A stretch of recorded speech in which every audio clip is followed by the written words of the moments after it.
अस्सलाम वालेकुम। आप देख रहे हैं यूट्यूब चैनल ख्वाबों की तबीर। आज की इस वीडियो में जानेंगे कि ख्वाब में फोड़ा पिंसी या पिसी को देखना कैसा है।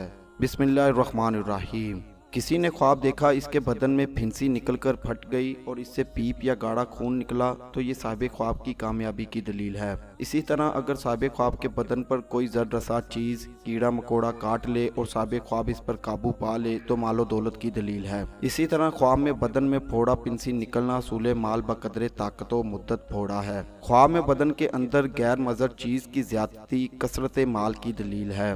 ख्वाब में पिस्सू देखना। पिस्सू कमज़ोर और नहीफ गाली बकने वाले आदमी पर दलालत करता है। किसी ने देखा कि पिस्सू इसको डस रहे हैं तो ये उबाश और जलील किस्म के लोगों की तरफ से गमो तकलीफ पहुंचने की तरफ इशारा है। बाज मोबरीन का कहना है कि पिस्सू काटने की तबीर माल मिलने से की जाती है, यही तबीर खून निकलने की भी है। पिस्सू कमज़ोर दुश्मन पर भी दलालत करता है। पिस्सू का खून देखना उबाश लोगों की तरफ से माल मिलने पर दलालत करता है। ऐसी ही वीडियोस को देखने के लिए हमारे यूट्यूब चैनल ख्वाबों की तबीर को बिल्कुल सब्सक्राइब करें और हमारी वीडियोस को ज़्यादा से ज़्यादा शेयर करें, क्योंकि अच्छी बात फैलाना सदका जारिया है। अल्लाह निगहबान।